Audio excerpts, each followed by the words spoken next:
Hello दोस्तों, स्वागत है आप सबका हमारे यूट्यूब चैनल कॉमिक स्टारर पर। और आज के दिन हम लोग शुरू करने जा रहे हैं राज कॉमिक्स में जलियक्ष सीरीज़, जो बांकेलाल की एक पूरी सीरीज़ है, कॉमिक सीरीज़। उसकी अगली कॉमिक दूध घास। इसके पहले की कॉमिक्स क्रमशः जलियक्ष, कुकड़ू और टेढ़ी पूंछ और बली के बकरे में आप पढ़ चुके हैं कि सबसे पहले बांकेलाल ने राजा विक्रम सिंह को एक तालाब में फेंक दिया था जिसमें एक जलियक्ष रहता है जो लोगों को पकड़ लेता है और तभी छोड़ता है जब कोई संबंधी उसके 7 प्रश्नों के उत्तर देता है। तो बांकेलाल ने 4 प्रश्नों के उत्तर तो दे दिए, अब उसको क्रमशः 3 प्रश्नों के उत्तर और देने हैं। तब 4 प्रश्नों के उत्तर क्या दिए, कैसे दिए, क्या थे वो प्रश्न, ये सब देखने के लिए आप हमारी चैनल पर अपलोडेड वो 4 कॉमिक्स देख सकते हैं। लिंक डिस्क्रिप्शन में मिल जाएगी। तो चलिए दोस्तों, फिर शुरू करते हैं दूध घास का भाग पहला। संजय गुप्ता पेश करते हैं दूध घास। बता बांकेलाल, बिल्ली ने शेर को पेड़ पर चढ़ना क्यों नहीं सिखाया? यदि मोटे राजा मुच्छड़, मेरा मतलब है राजा मुष्टंडा सिंह, मतलब विक्रम सिंह को वापस पाना चाहता है तो दे इस पापड़ का झापड़। एक बार इस मुसीबत से बाहर निकल जाऊं, फिर झापड़ तो तुझे ऐसा रसीद करूंगा कि तू खुद पापड़ बन जाएगा। गुर्र। परंतु इस प्रश्न का उत्तर तो मुझे मालूम है। बिल्ली ने शेर को पेड़ पर चढ़ना इसलिए नहीं सिखाया क्योंकि, रुक जा बोधी वाले, ज़्यादा गुलाटियाँ मत मार। यदि तेरा झापड़ गलत हुआ तो मैं मोटा नहीं देना भाई। बेशर्मी वाली हंसी। पापड़ का झापड़ सोच समझ कर ही दियो, हुणप्पा चलने पे हेंगे यहाँ। गुर्र। आग लगे जलियक्ष के बच्चे, तुझे कीड़े पड़े। एक बार मोटा वापस आ जाए फिर बताऊंगा तुझे। तेरे सरोवर के किनारे सुलभ शौचालय बनवा दूंगा, विशालगढ़ के गंदे नालों को तेरे सरोवर में खुलवा दूंगा। बहू गुर्र। मुझे तो यही मालूम था कि बिल्ली ने शेर को पेड़ पर चढ़ना इसलिए नहीं सिखाया ताकि ज़रूरत पड़ने पर वह अपनी जान उससे बचा सके। बहू। बांकेलाल के गले में पड़ा फंदा बावला हो गया। टेटुआ टिप दूंगा। गुर्र। अबे क्यों बच्चे की जान ले रहा है, रस्सी की औलाद। बहू हूँ अप्पा ता की हूँ। बहू। बांकेलाल का बुक्का फैल गया और छेला प्रकटायमान हो गया। बापू ने पुकारा और हम चले आए, घोड़े नी घोड़े चेतक को भी ले आए रे। गुर्र। छेले बेटा, जरा इस गधे से उतर तो सही। गुर्र। गधा? मुझे गधा बोल रहा है? गुर्र। उतर गया बापू। जरा पीछे घूम तो सही। गुर्र। घूमते हराम खोर, पेंदी लाल कर दूंगा। गुर्र। धाड़। पुई। हमला हो गया पेंदी पर। धाड़। हाय हाय बापू, मेरी बेटक फोड़ दी। बहू। यहाँ मेरी जान पर बनी है और तू बेसुरे राख छेड़ रहा है। गधे के बच्चे, मैं तो आपका बच्चा हूँ। चुप बे। परंतु मैं तो आपकी समस्या का समाधान लेकर आया था।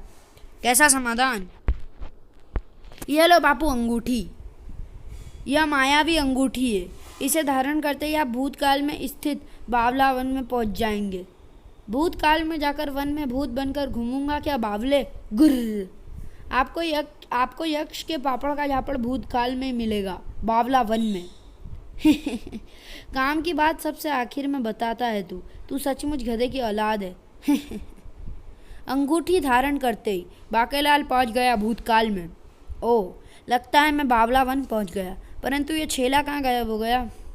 बहुत भूख लग रही है, क्यों ना उस बकरी के थन धो कर दूध पी लूँ, फिर सोचूंगा कि आगे क्या करना है।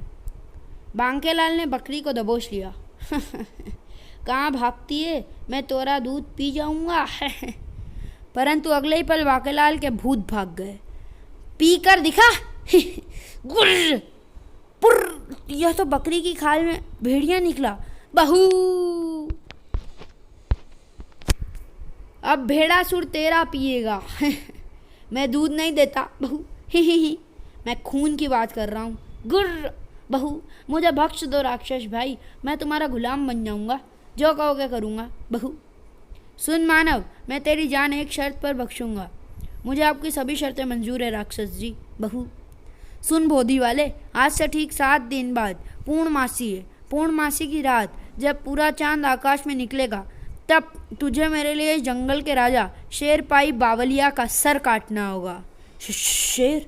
बहू, कहाँ फंस गया बाकेलाल? मैं तैयार हूँ बेड़ासुर। अपनी गर्दन बचाने के लिए तो मैं इस जंगल के सभी जानवरों की गर्दन काट सकता हूँ। बहू, तो सुन बोधी वाले, 7 दिन बाद रात्रि के समय राजा को लेकर दक्षिण दिशा वाली उस पहाड़ी पर आ जाना। वहाँ तुझे उसकी बलि देनी होगी। और मुझे धोखा देकर भागने की मत सोचियो। मेरे अंदर यह शक्ति है कि मैं जिसका भी स्मरण करूं वो दुनिया में कहीं भी हो, मैं उसके सामने प्रकट हो जाऊंगा।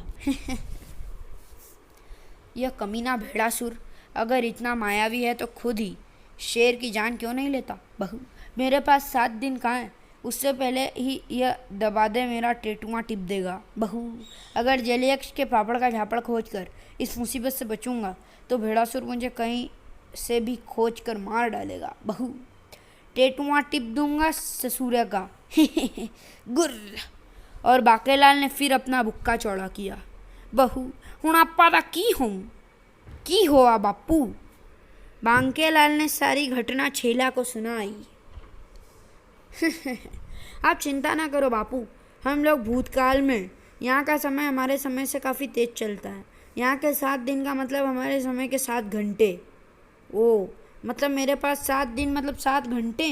परंतु मुसीबत तो फिर भी वही है कि जलीयक्ष के पापड़ का झापड़ खोजूं या भेड़ासुर से अपनी जान बचाऊं। इस मुसीबत से तो हमें सिर्फ वो ही बचा सकते हैं। आओ बापू मेरे साथ। अब वो कौन है? यह मंदिर किसका है? यह बाबा आऊ का मंदिर है। बाबा आऊ समस्त बावला वन के आराध्य देव हैं। आपके पापड़ का झापड़ पाने में सिर्फ यही मदद कर सकते हैं। बाबा आऊ को प्रसन्न करने का मंत्र है, आऊ आऊ क्या क्या खाऊं। यह मंत्रोच्चारण करते ही वह दर्शन दे देंगे और आप अपने प्रश्न का उत्तर उनसे पूछ लेना। यह कैसा मंत्र है? यहाँ से आगे आप खुद ही जाओ बापू, मेरी ज़रूरत पड़ी तो मैं हाजिर हो जाऊँगा। छेला फिर गायब हो गया और बाकेलाल घुस लिया मंदिर में। यही है बाबा आऊ, मंत्र बोलता हूँ, आऊ आऊ क्या क्या खाऊं। बाबा आऊ प्रकट्यमान हुए। ओम ब्र डकार। ये कहाँ से आवाज़ निकाल रहे हैं? हम तो डकारे ले रहे हैं बच्चा। बाकेलाल ने बाबा आऊ को जलीयक्ष के प्रश्न के बारे में बताया। सुन बोधी वाले बच्चे, ध्यान से सुन।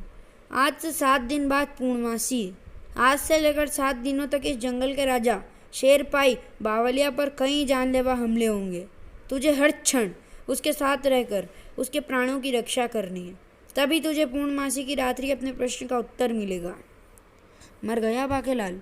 भेड़ासुर को राजा की जान चाहिए और पापड़ का झापड़ पाने के लिए तुझे राजा की जान बचानी पड़ेगी। बहू, पर मुझे कौन बचाएगा? बहू, भला शेर मुझे अपने साथ क्यों रहने देगा? वह तो मुझे देखते ही फाड़ खाएगा। इस समस्या का भी समाधान है, बाहर झाड़ी के पीछे छुप जा। बाकेलाल झाड़ी के पीछे छुप गया। कुछ ही देर बाद, आऊ आऊ क्या क्या खाऊं? हम प्रसन्न हुए बिल्लो रानी, कहो क्या चाहती हो? बाबा, मैं राजा शेरपाई बावलिया से बेइंतहाम प्रेम करती हूँ, परंतु मैं बिल्ली हूँ। एक शेर और बिल्ली का मिलन नहीं हो सकता, इसलिए आपके पास आई हूँ। कृपया मुझे शेरनी बना दीजिए, अन्यथा मैं इसी मंदिर में अपनी जान दे दूँगी। तेरी समस्या का समाधान है मेरे पास। यह लो जादुई दूध घास।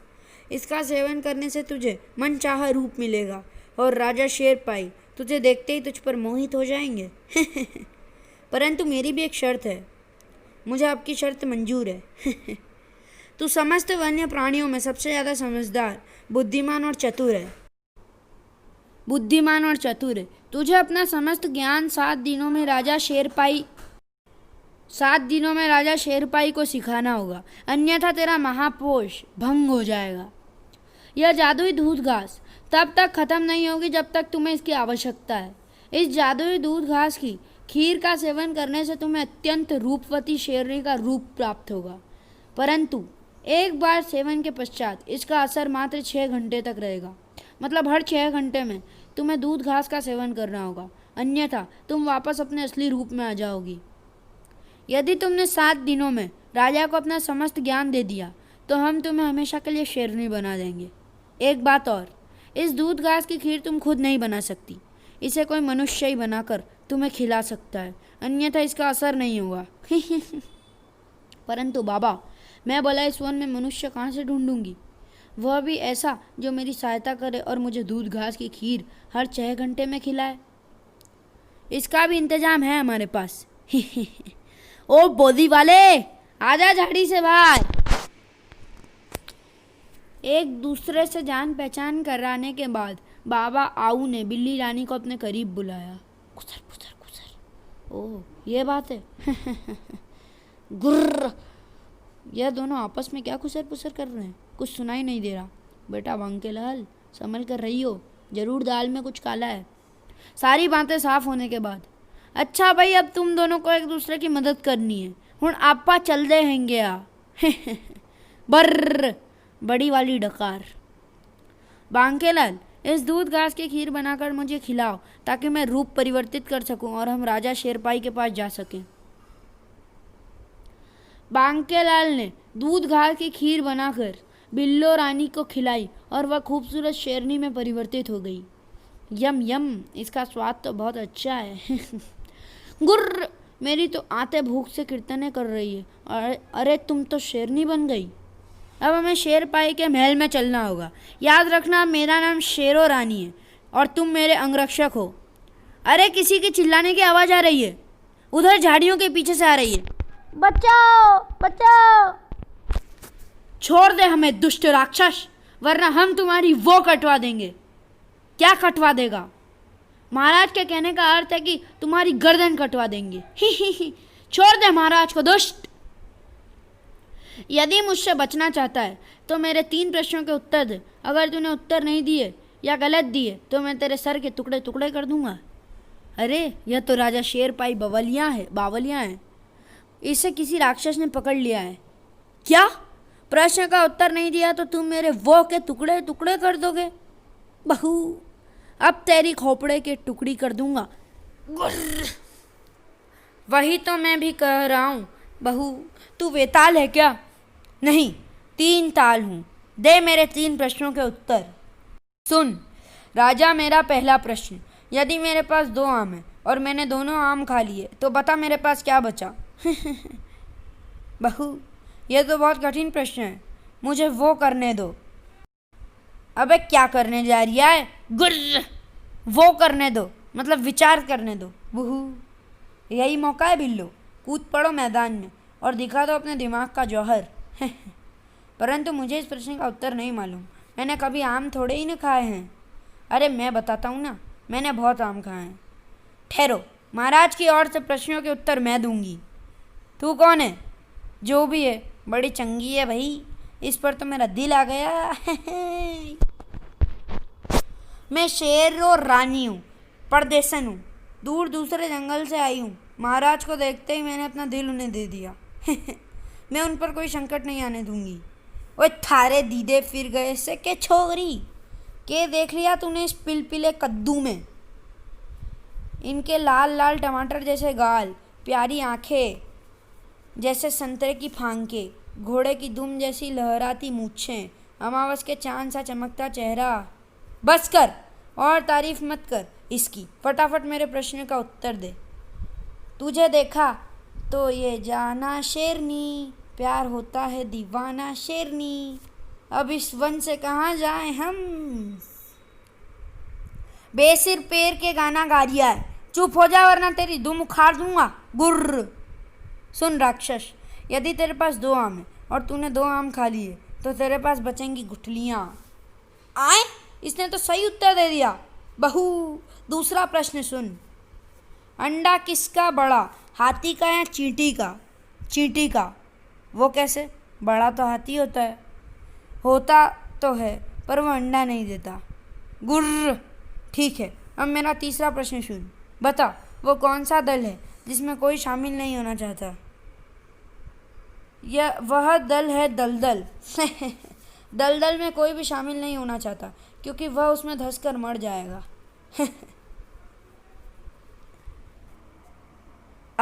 इसने तो मेरे तीनों प्रश्न के सही उत्तर दे दिए।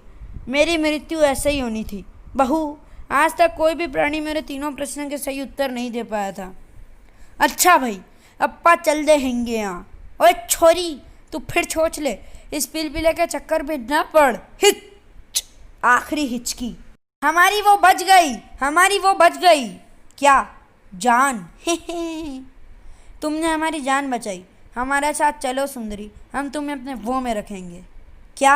हम तुम्हें अपने महल में रखेंगे। खीसे निपोर करने वाली हंसी। मुझे स्वीकार है महाराज, परंतु मेरी 3 शर्तें आपको माननी होगी। हमें तुम्हारी सभी वो मंजूर है प्रिय। पहले सुन तो ले महाराज। मेरी पहली शर्त है कि आपको 7 दिन के अंदर मेरी समस्त कलाएं व मेरा समस्त ज्ञान सीखना होगा, ताकि आप शक्तिशाली के साथ ज्ञानी भी हो जाएं। हमें मंजूर है। मेरी दूसरी शर्त है कि मेरा अंगरक्षक भी मेरे साथ आपके महल में रहेगा। आए, यह कौन सा जंतु है? मेरा नाम बांकेलाल है, मैं मनुष्य हूँ। अरे तुम्हारी वो तो तुम्हारी टेंट पर है। क्या? हमारा मतलब तुम्हारी पूंछ तुम्हारी टेंट पर है, और वो भी बहुत छोटी है। गुर्र, यह पूंछ नहीं चोटी है कमीने महाराज। गुर्र, इस मुच्छर मुटेले शेर ने मेरी हंसी उड़ाई, इसे तो मैं देख लूँगा। जाने मन, यह तुम्हारा अंगरक्षक है। इसकी रक्षा कौन करता है? महाराज, इसके ककड़ी जैसे शरीर पर न जाएं, यह अत्यंत बलवान है। हमें तुम्हारी यह शर्त भी मंजूर है, यह ककड़ी हमारे साथ रह सकता है। अपनी अंतिम शर्त मैं महल पर पहुंचकर बताऊंगी। ओए चल सोनिया, दाल में कुछ काला है। बिल्ली ने तीसरी शर्त यहाँ क्यों नहीं रखी? क्या है उसकी तीसरी शर्त? मुझे चौकन्ना रहना होगा। राजमहल पहुंचकर, मेरी गुलबदन, तुम्हारे वो को हमने वो में टिकवा दिया। हमारा मतलब तुम्हारे अंगरक्षक को हमने अस्तबल में टिकवा दिया है। ओ, अगर बांकेलाल अस्तबल में रहा तो मुझे दूध घास कैसे मिलेगी? महाराज, मेरी शर्त थी कि बांकेलाल आपके महल में रहेगा, ना कि अस्तबल में। परंतु महल में तो कोई भी कमरा खाली नहीं है। कोई बात नहीं, मेरी शोक कली, हम महामंत्री को अस्तबल भिजवा देंगे। महामंत्री चमचा सिंह पर तो गाज गिर गई। गुर्र, उस छमक छल्लो के कहने पर सड़े कद्दू ने मुझे अस्तबल भेज दिया। इन सबको देख लूँगा।